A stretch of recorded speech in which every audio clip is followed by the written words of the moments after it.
আমার সকল ছোট্ট ছোট্ট ছাত্রছাত্রীদের নোটবুকসে স্বাগত।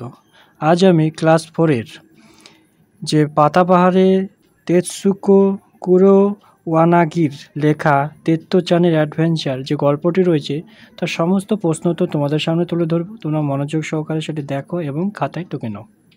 প্রথম প্রশ্নই রয়েছে যে তেত্তো-চান শব্দটির অর্থ কী। দেখো 1 নম্বরের উত্তর আছে যে তেত্তো-চান শব্দের অর্থ হলো ছোট খুকু বলতে যা বোঝায়। 2 নম্বর, তেত্তো-চান বইটির লেখিকার নাম কি? তেত্তো-চান বইটির লেখিকার নাম হলো তেতসুকো কুরোওয়ানাগি।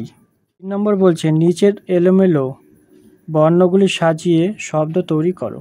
তা প্রথমটা হবে পালোয়ান, দ্বিতীয়টা হবে হলঘর, তৃতীয়টা হবে যথারীতি, চতুর্থটা হবে টেলিভিশন, তারপরটা হবে উৎসাহ, তারপরটা হচ্ছে অনেকক্ষণ।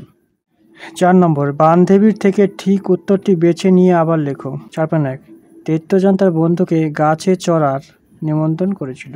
4.2 তেত্তো-চানের গাছটা ছিল কি বেড়ার ধারে। 4.3 তেত্তো-চান গাছে ওঠার নিমন্ত্রণ জানিয়েছিল কি ইয়াসুকি-চানকে। 4.4 তেত্তো-চান মই নিয়ে এসেছিল দারোয়ানের ঘর থেকে। 4.5 ইয়াসুকি-চানের পোলিওর জন্য গাছে চড়ার অসুবিধা হচ্ছিল। 5 নম্বর বলছে কোনটির বেমানান চিহ্নিত করো। গাছ, ডাল, পাতা, রাস্তা, এটা হচ্ছে রাস্তা হবে। 5.2 হলঘর, কলঘর, উঠোন, চিলে, কোঠা, তার হচ্ছে উঠোন হবে বেমানান। 5.3 বলছে সিঁড়ি, মই, তাঁবু, ধাপ, এটা হচ্ছে তাঁবু হবে। 5.4 মার্কিন যুক্তরাষ্ট্র, জাপান, বাংলাদেশ, এটা হচ্ছে Paschimbanga. 5.5 Sumo, boxing, badminton, karate, এটা হচ্ছে ব্যাডমিন্টন হবে। পরে 6 নম্বর বলছে ঘটনাক্রম অনুযায়ী সাজাও।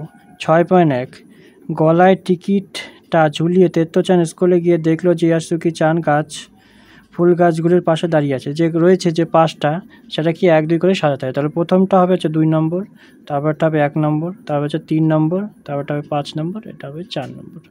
7 নম্বর বলছে শব্দ ঝুড়ি থেকে ঠিক শব্দটি বেছে শূন্যস্থান পূরণ করো। এখানে যে শব্দ ঝুড়ি রয়েছে সেটার থেকে এখানে বাছতে হবে। তাই বলছে ড্যাশতে সবার একটা করে গাছ ছিল কি তোমাইতে। তেত্তো-চান গাছটা ছিল ড্যাশের ধারে কি বেড়ার ধারে, এখানে বেড়া হবে। ইয়াসুকি-চানের ড্যাশের জন্য পায়ে অসুবিধা ছিল কি পোলিওর জন্য, এখানে পোলিওটা হবে। টেলিভিশন নাকি একটা মতন কি হচ্ছে বাক্সের মতন হবে। 7.5 তার মধ্যে বড় বড় ড্যাশ পালোয়ান, তাহলে কি সুমো পালোয়ান, এখানে সুমো হবে। 8 নম্বর বলছে একটি বাক্যে উত্তর দাও। 8.1 তেত্তো-চান কাকে গাছে চড়ার নিমন্ত্রণ জানিয়েছিল। উত্তর হবে তার স্কুলের বন্ধু ইয়াসুকি-চানকে। 8.2 বলছে গাছে চড়ার নিমন্ত্রণের কথা কারা জানতেন না। তেত্তো-চানের মা বাবা জানতেন না। 8.3 বলা হয়েছে কোথায় সবার একটা করে গাছ ছিল। তোমাইতে অর্থাৎ স্কুলের চত্বরে। 8.4 স্কুলের চত্বরে কারা গাছগুলো দখল নিয়েছিল। তবে স্কুলের ছেলেমেয়েরা গাছগুলো দখল নিয়েছিল। 8.5 বলা আছে টিফিনের সময় বা ছুটির পরে তেত্তো-চান কী করত। উত্তর হবে তার নিজস্ব গাছে চড়ে নিচের মানুষজন আর উপরের আকাশ দেখত। 8.6 বলা হয়েছে ইয়াসুকি-চানের পায়ে কী অসুবিধা হয়েছিল। উত্তর হবে পোলিওর জন্য তার পায়ে জোর ছিল না। 8.7 বলছে তেত্তো-চান মাকে কি বলে বাড়ি থেকে বেরিয়েছিল। ডেনেনচোফুতে ইয়াসুকি-চানের বাড়িতে যাচ্ছে বলে বেরিয়েছিল। 8.9 স্কুলে গিয়ে তেত্তো-চান কি দেখেছিল। উত্তর হবে স্কুলে গিয়ে সে দেখলো যে ইয়াসুকি-চান ফুল গাছগুলির পাশে দাঁড়িয়ে আছে। 8.9 তেত্তো-চান কোথা থেকে মই সংগ্রহ করেছিল। তো উত্তর হবে স্কুলের দারোয়ানের ঘর থেকে। 8.10 মইয়ের মাথায় পৌঁছেও ইয়াসুকি-চান গাছের উপর উঠতে পারছিল না কেন। তো উত্তর হবে কারণ পোলিওর জন্য তার পায়ে জোর ছিল না। 8.11 ইয়াসুকি-চানের হাতটা কেমন ছিল। তেত্তো-চানের চেয়ে তার হাতটা বড় ছিল, আঙুলগুলোও ছিল লম্বা অনেকটা। 9 নম্বর বলছে নিচের বাক্যগুলির উত্তর নিজের ভাষায় লেখো। 9.1 তেত্তো-চান গাছের উপর উঠে কীভাবে সময় কাটাতো।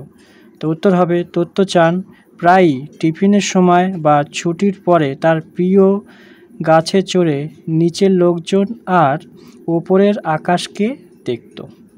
9.2 ছেলেমেয়েরা কীভাবে গাছগুলোকে আপন করে নিয়েছিল? তো উত্তর হবে, ছেলেমেয়েরা মনে করত গাছগুলো তাদের নিজস্ব সম্পত্তি। ফলে কেউ যদি কারো গাছে চড়তে চাইতো তাহলে তাকে গিয়ে বিনীতভাবে বলতে হতো, আমি কি একটু ভেতরে আসতে পারি? 9.3 বন্ধুকে কিভাবে ওঠাবে বলে তোত্তো-চান পরিকল্পনা করেছিল? উত্তর হবে, তোত্তো-চান তার বন্ধু ইয়াসুয়াকি চানকে তার গাছে ওঠাবে বলে নেমন্তন্ন করেছিল। অবশ্য এ কথাটা ওরা আগে থেকেই কাউকে বলেনি, কারণ শুনলেই সবাই খুব ঝামেলা করবে। পরেরটা বলছে 9.4 টেলিভিশনের গল্প শুনে তোত্তো-চান কী ভাবছিল? তো উত্তর হবে, তোত্তো-চান ভাবছিল একটা ঘরের ভেতরে একটা বাক্স, তার মধ্যে ইয়া বড় সুমো পালোয়ান। এটা কেমন করে হতে পারে? জিজ্ঞাসা চিহ্ন দেবে। ব্যাপারটা হলে কিন্তু দারুণ হবে। 9.5 বলা আছে, এই প্রথম তোত্তো-চান বুঝতে পারলো। তোত্তো-চান কি বুঝতে পারলো? কাজটা কেন সহজ ছিল না? লেখো। তো উত্তর হবে, তোত্তো-চান বুঝতে পারলো খুব সহজেই ইয়াসুয়াকি চানকে গাছে ওঠানো যাবে না। ইয়াসুয়াকি চান যে পোলিওর জন্য এমনই পঙ্গু ছিল যে তার হাতে পায়ে জোর পেত না। 9.6 তোত্তো-চান তার বন্ধু ইয়াসুয়াকি চানকে গাছে ওঠার নেমন্তন্ন করেছিল কেন? উত্তর হবে, পোলিওর জন্য ইয়াসুয়াকি চানের নিজস্ব কোনো গাছ ছিল না। ইয়াসুয়াকি চানকে সেই জন্যই তোত্তো-চান ওর গাছে চড়ার নেমন্তন্ন করেছিল। 9.7 দুই বন্ধু গাছের উপর বসে টেলিভিশন নিয়ে কি গল্প করছিল?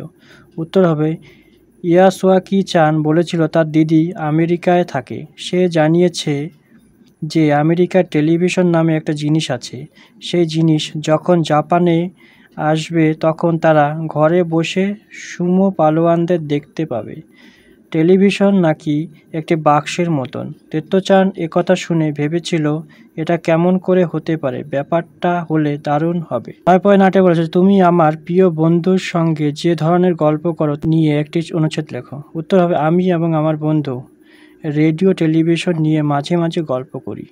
আমার বন্ধু রাম টিভি দেখতে খুব ভালোবাসে। এই প্রসঙ্গে রেডিওর প্রসঙ্গ এসে যায়। আমরা দুজনে আলোচনা করে খুব অবাক হয়ে যাই যে যিনি রেডিও আবিষ্কার করেছেন তিনি কত বিশাল মাপের বিজ্ঞানী ছিলেন। আবার যিনি টেলিভিশন আবিষ্কার করেন তিনিও যা আবিষ্কার করেছেন তা অভাবনীয় এবং অকল্পনীয়। কারণ টেলিভিশনের পর্দায় আমরা বিদেশের ক্রিকেট বা ফুটবল খেলা দেখতে পাই। মাঠে বসে দেখা আর ঘরে বসে দেখার কাজ একই হয়ে গেছে। 9.9 বাড়ি বা স্কুলের কোন গাছটা তোমার একেবারে নিজস্ব মনে হয়? সেই বন্ধু যত্ন তুমি কিভাবে করবে? তো উত্তর হবে, দাদা। আমার দাদা স্কুলের পরিবেশের কাজের জন্য একটা ছোট্ট চারা গাছ টবে বসিয়ে দেখাতে হয়েছিল। গাছটি ছিল একটা অর্জুন গাছ। দাদা আমায় গাছটি দিয়ে দেয়। এরপর আমি সেই গাছটিকে আলাদা টবে বসাই। অর্জুন গাছটিকে আমার বন্ধু বলে মনে করি। রোজ জল দেই। এখন বেশ বড় হয়েছে। মাঝে মাঝে তার গোড়ার কাছে মাটি খুঁড়ে দিই। এইভাবেই আমি তার যত্ন করার চেষ্টা করি।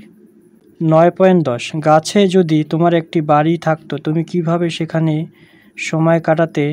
কয়েকটি বাক্যে লেখো। গাছে যদি আমার একটি বাড়ি থাকতো তাহলে আমি অবসর সময়টি সেই বাড়িতে কাটাতাম।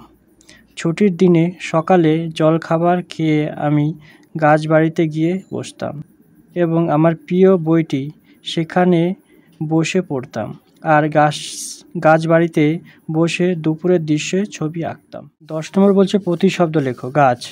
গাছের প্রতিশব্দ হচ্ছে বৃক্ষ, পাদপ, তরু, বিটপ। মাটি, মৃত্তিকা, ভূমি, ক্ষেত্র, জমি, সূর্যকে আদিত্য তাকার হবে আদিত্য, অর্ক, দীনবন্ধু, দিবাকর। রাস্তার প্রতিশব্দের মধ্যে হচ্ছে মার্গ, সরণি, পথ। আকাশকে আমরা গগন, অম্বর, মহাশূন্য বলে থাকি। এরপর 11 নম্বর চলে এসেছে বর্ণ বিশ্লেষণ। বলছে তর, তয় হসন্ত যোগ অ যোগ রয় হসন্ত যোগ অ যোগ রয় হসন্ত যোগ অ। ছোট খাটো, ছয় হসন্ত যোগ ও যোগ টয় হসন্ত যোগ ও যোগ ক্ষয় হসন্ত যোগ আ যোগ টয় হসন্ত যোগ ও। তারপরটা আছে ভয়ানক, তার ভয় হসন্ত যোগ অ যোগ অন্তস্থ জ হসন্ত যোগ আ যোগ ন অ কয় হসন্ত অ। লাজুক, লয় হসন্ত যোগ আ যোগ বর্গের জ যোগ রস্যু যোগ কয় হসন্ত যোগ অ।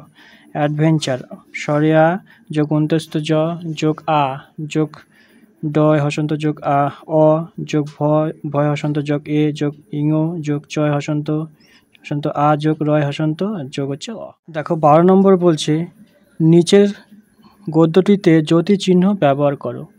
তাহলে প্রথমে আছে তত্ত্বচান, তত্ত্ব এখানে একটু ছোট্ট বিয়োগ চিহ্ন মতন দেবে এর মাঝখানে। তত্ত্বচান, ঘামে ভেজা চুল মুখের উপর থেকে সরিয়ে মাথা নিচু করে ইয়াসুয়াকি চানকে নেমন্তন্ন জানালে স্বাগতম। তাহলে এখানে উপরে অ্যাপোস্ট্রোফিস কমা দেবে, এখানে হচ্ছে দেখো অ্যাপোস্ট্রোফিস কমাটা দেবে আর উপরে হচ্ছে ব্র্যাকেট দিয়ে আটকে দেবে এটুকু। ইয়াসুয়াকি চান গাছের গায়ে পিঠ ঠেকিয়ে এখানে কমা দেবে। লাজুকভাবে হেসে বলল, এখানে কমা দেবে। আসতে পারি ভেতরে, তাহলে এখানে জিজ্ঞাসা চিহ্ন দেবে আর উপরে ব্র্যাকেটের মধ্যে কমা দিয়ে রাখবে উপরে। ও তো কখনো এমন দৃশ্য দেখেনি এর আগে, এখানে দাঁড়িয়ে দেবে। গাছে ওঠা ব্যাপারটা তাহলে এইরকম, দাঁড়িয়ে ছোট্ট পুটুর দেবে। বলে ও হাসলো, এখানে একটা দাঁড়িয়ে দেবে। আর তারপরটা 13 নম্বর বলেছে নিচের একটি বিষয় নিয়ে কমপক্ষে 5টি বাক্য লেখো। প্রথমটা হচ্ছে খেলা। আমাদের স্কুলের মাঠে রোজ ফুটবল খেলা হয়। ফুটবল খেলা আমার খুব প্রিয় খেলা। আমার দাদা ক্রিকেট খেলা ভালোবাসে। আমার দিদি ভালোবাসে লুডো খেলতে। তাস খেলা আমার ভালো লাগে না। গাছ, গাছ আমাদের বন্ধু। গাছ আমাদের অক্সিজেন দেয়। আমার মা ফুল গাছ খুব ভালোবাসে। আমাদের বাড়ি অনেক ফুলের গাছ আছে, সেখানে আমি একটা গোলাপ চারা গাছ লাগিয়েছি। নেমন্তন্ন, আমার বন্ধু রাম আমাকে তার জন্মদিনে নেমন্তন্ন করেছিল, কিন্তু আমি তার নেমন্তন্ন রাখতে পারিনি। ভাবছি সামনের বছর আমার জন্মদিনে তাকে নেমন্তন্ন করলে সে এখানে আসবে তো। নেমন্তন্ন বাড়ি গেলে খুব আনন্দ তো। নেমন্তন্ন মানে খুব খাওয়া দাওয়া হয়। 14 নম্বর বলছে একটা গাছ বাড়ির ছবি আঁকো। এই দেখো আমি ছবিটা করে দিয়েছি, এইটা দেখে তোমরা এঁকে নাও। তো আমার সকল ছোট ছোট ছাত্রছাত্রীদের যে 4র্থ শ্রেণীর পাতাবাহারে যে তথ্যচান অ্যাডভেঞ্চারের যে সমস্ত প্রশ্ন উত্তর তোমাদের সামনে তুলে ধরলাম, কেমন লাগলো অবশ্যই কমেন্ট বক্সে কমেন্ট করবে। আর যদি নতুন ভিউয়াররা হয়ে থাকো অবশ্যই চ্যানেলকে সাবস্ক্রাইব করে দিও। আর এরপর কোন ক্লাসের কোন বিষয়ের প্রশ্ন তো তোমরা জানতে চাও সেটা কমেন্ট বক্সে কমেন্ট করে দাও।